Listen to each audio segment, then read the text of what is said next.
And I'm here really this morning to reiterate my earlier message on the sexual exploitation of children.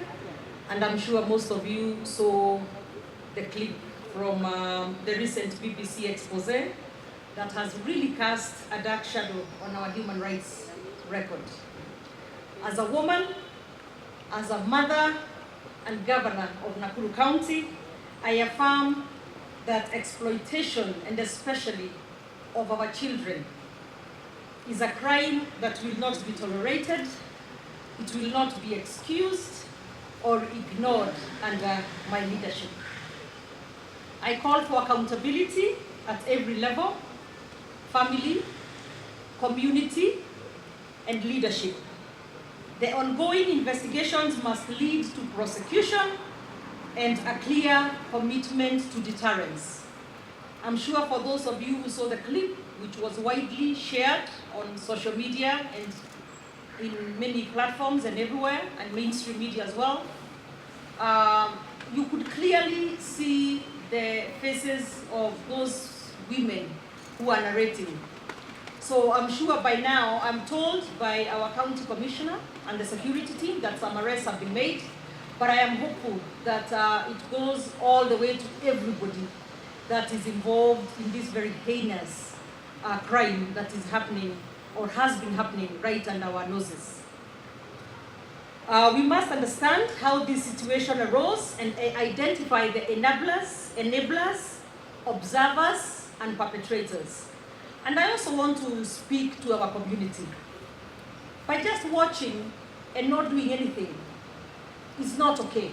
That could be your child, and there is no reason that we should not be able to raise an alarm when this sort of thing is happening.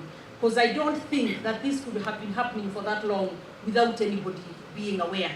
And if true as told on the clips that we have seen, if for sure the police or whoever from law enforcement in that area had been informed back when this was recorded and nothing happened, no arrests were made or nothing happened to those officers, then I call upon the Ministry of Interior to do what they need to do, or the IG to do what they need to do, because this is not okay at all.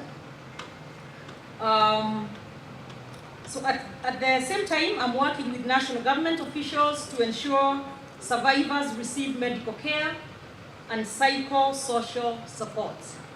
Prevention is equally critical. We will use all available social and formal structures for education and surveillance, fulfilling our responsibility not just to respond to abuse, but to stop it before it occurs. Everyone has a role to play. We must not leave this intervention to the police and social workers only. But if you see something, you need to report it. Ending this sexual child exploitation is not a campaign, it is a permanent priority. To this end, I'm appointing a permanent committee to work with national government officials, starting in Mahiu and extending to all parts of the county where such abuse may be occurring.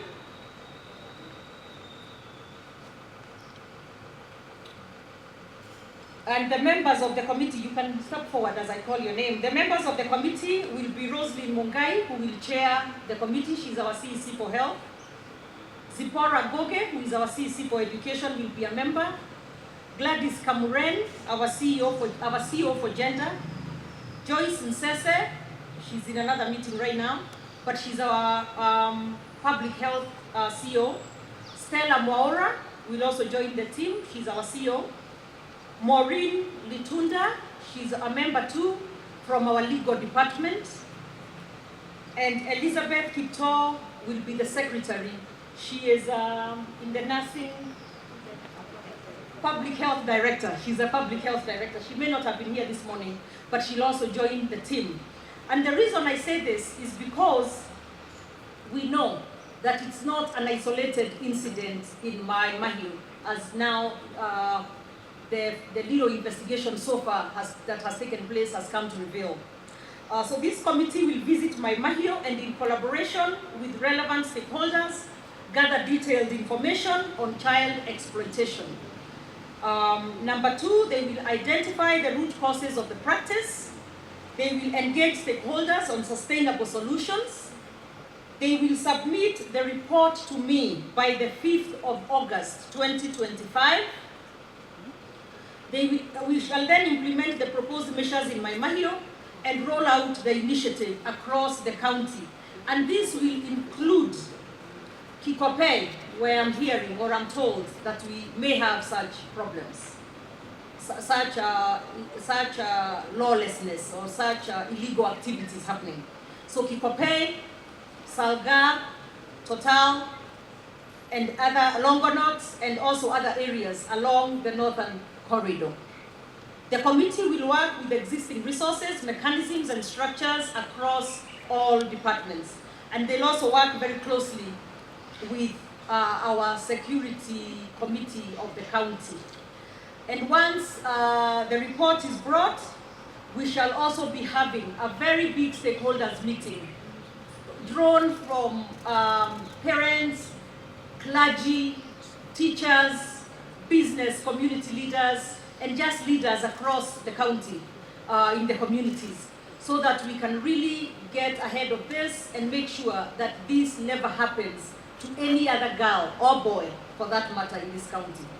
And we want to take responsibility, both as government in all the institutions, be they the county government, be they the security apparatus, be they any other institutions that really, and even you as parents and community members, because this should not be happening and everybody's quiet, or that we have our heads in the sand. And I also want to say this without preempting the investigations that are being carried out by the security team. I want you to also know, for those who are carrying out investigations, from the little that I have gathered or heard, kindly do not bring half-baked information or investigations. We are here saying we are ourselves ashamed as this has happened in our county, and so should you be. And that is why I say so should be the community as well and everybody else involved. Every grown-up really around that area who has known and said nothing. But I also want to make sure that we are not covering up for anybody or for anything. We shall not look at who delivered the story. We shall actually get to the root of the problem. Those who have committed the offenses must be prosecuted, and now I'm talking to the DPP as well, once the investigations are done. We have no room to save anybody. There is no room to not prosecute to the harshest extent of the law those who have been doing this to our little girls. And for you, the little girls who have had to undergo this, be it in Mahiu, be it in Kihika, be it in Salga or anywhere else, I want to tell you that we hear you, we see you, and my team is not out here to criminalize this for you. We are actually here to help you, to work with you, to get you the health services that you may need, the psychosocial services that you may need, to get you back in school if that is what you will need, and also, if possible, to even help you. We do have enterprise funds, we have Wezesha funds in the county, to even help you get, for the parents, if they are not able, get little businesses going, or whatever it is that we would need to do to make sure that these children are not out there being taken advantage of. And for the woman that I saw on the clip talking about you can get these kids by just lying to them to come get a sweet, shame on you. And you should be prosecuted, and you should never, for the rest of your life, see life outside of jail. You need to be in jail forever, you and your colleagues and those who are doing that. And do not bring that story that I have heard about it was a movie you are playing. We are not stupid, and we will not accept that. So for me, media this morning, really that was all that I was here to talk about, and to let you know, for those who are watching, that there is help on the way, and that I want you to be able to reach out. I think we should have a number where any of our victims, and we are doing this anonymously, nobody will be paraded, that will not be revealed. We are doing it anonymously. I have also talked to some of my friends who run rehabilitation centers. So for those who even need to go to those rehab centers, we are ready for that as well. But that will be based on the report that is brought to us. So I think we should have a number. Do we have a number where somebody can reach? Come here. Okay, we have a system that we developed in the Department of Gender that is, you can Google from your smartphone and it will give you a form that you are able to report the case. You can even report for someone else, and that number is nakuru.gpv, nakuru.org/gpv, nakuru.org/gpv. There is also the National Gender Line 1195, that is a toll number, 1195, that when you call, you get somebody, the recipient, who will pick your issue and record. So I think with those two numbers, 1195 as a toll number, and the GPV, the nakuru.org.gpv will give you a form, and when you report, when you submit the form, we receive from our end, and we are able to reach out to you and ask you what you are doing, what happened to you, and we'll also track that case. We'll support you with the lawyers from Legal Aid to take the case through the court. Thank you, Your Excellency. Asante, Madam Kamren, and that must be taken very seriously, and especially also the anonymity of the victims. They cannot be revealed here. So we also have a telephone number for those who are not able to do that Googling part. That the telephone number is 0733 785 856. 0733 785 856. And this number, any victim can call, and we shall provide you the support that you need, or anyone who has something they need to report about a specific area with this sort of thing happening. And by the way, we shall also, once this is done, as far as my Mahiu, we shall also expand expand and do beyond the sexual exploitation to also having child slavery, which I'm also being told is happening in some corners of the county. So this will not be just a campaign or something that we come here and talk to you about, but something that is long-term, something that will be ongoing, where we shall be helping those who need the help, the victims, but also making sure that the culprits are prosecuted without mercy. Thank you, and have a good day.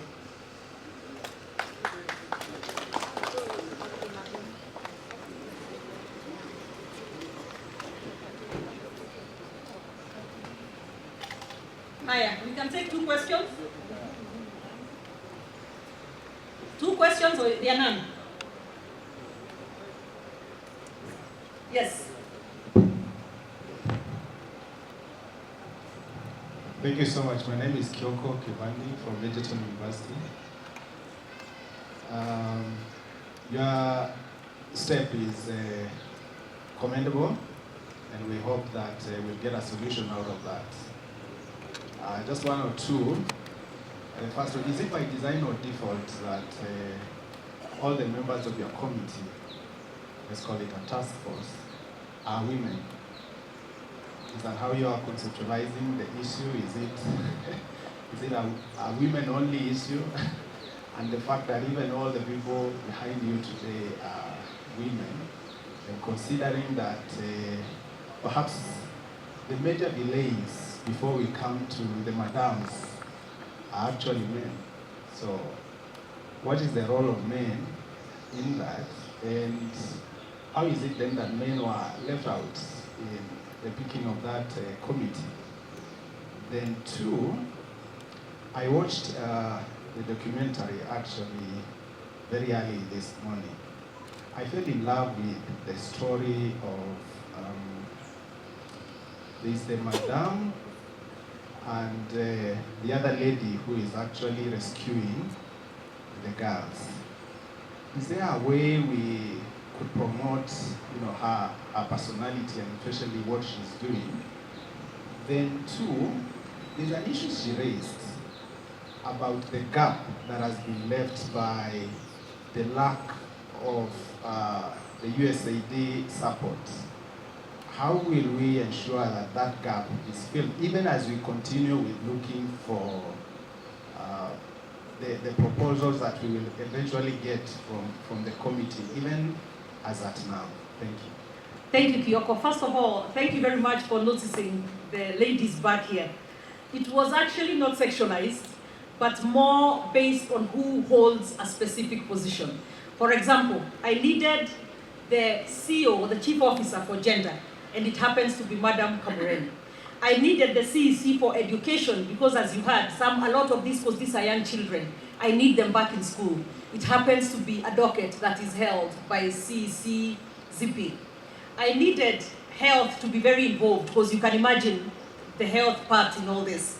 And that happens, the CEC happens to be Roslyn, who is a lady. I needed CEO Stella because she's also a lawyer in all this. And so she happened to be here as actually I think she may be the only lawyer in my cabinet, other than myself. And then the director of public health actually happens to be a lady. My public health CEO happens to be a lady. I actually think you need to congratulate me for having very many ladies in very strong dockets across the county. But I also agree with you, Bwana Kihika, we cannot leave out the part of the other gender in this. But I want to tell you, the committee will not have an angle to women, looking at the issues from a female perspective. It's just really, it affects the ladies as the victims in this case mostly. But I have also been saying, let us be careful and let us be open-minded and know that even little boys are being abused in our communities. So that's also another big issue. But they're also mothers. So I know they'll be able to balance this. On the issue of the lady who is rescuing, that is, I believe, one of the persons that the committee will be sitting with and helping in figuring out what we need to do post-rescue and in how to rescue and how to reach these girls. CC, our chair of the committee, maybe you can have something to say as far as that. Thank you very much. I'm very tall. I'd like to acknowledge what you've said about a multi-sexual, multi-gender, multi-dimensional approach. In fact, because of the creativity that you have shown, we will be reaching out to you for ideas. And we must identify male champions to this cause. That is something we are going to do. Secondly, on the issue of sustainability based on the changing U.S. government policy, we have a categorical message on behalf of Her Excellency Governor Susan Kihika that the responsibility to provide services to citizens is a government responsibility. And therefore, the government has a responsibility to protect everybody in the county. And therefore, all our programming has already pivoted away from donor dependence. In the Department of Health, in the Department of Education, in the Department of Social Services, already you will see changes in the budget allocation to ensure that some of these core responsibilities that were being contributed to by the U.S. government are being taken out. So this is not something that we're taking lightly, and one of the other reasons where I'm personally extremely pleased that the Secretary to the committee will be the Director of Public Health is because she and the Chief Officer, Joyce, have been working very closely with the community along the Northern Corridor on similar issues. Thank you very much. Asante, I think I had the people want to talk to me 1 minute. Yeah,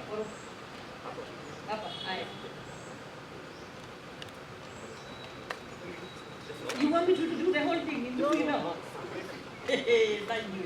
See, now I'll be accused of where? What is it, my friend?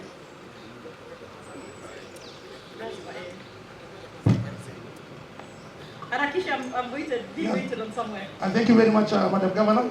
First, I want to thank you because of your prompt action on this matter. I'm raising this concern with public interest. My name is Daniel Murugu. I'm a stakeholder.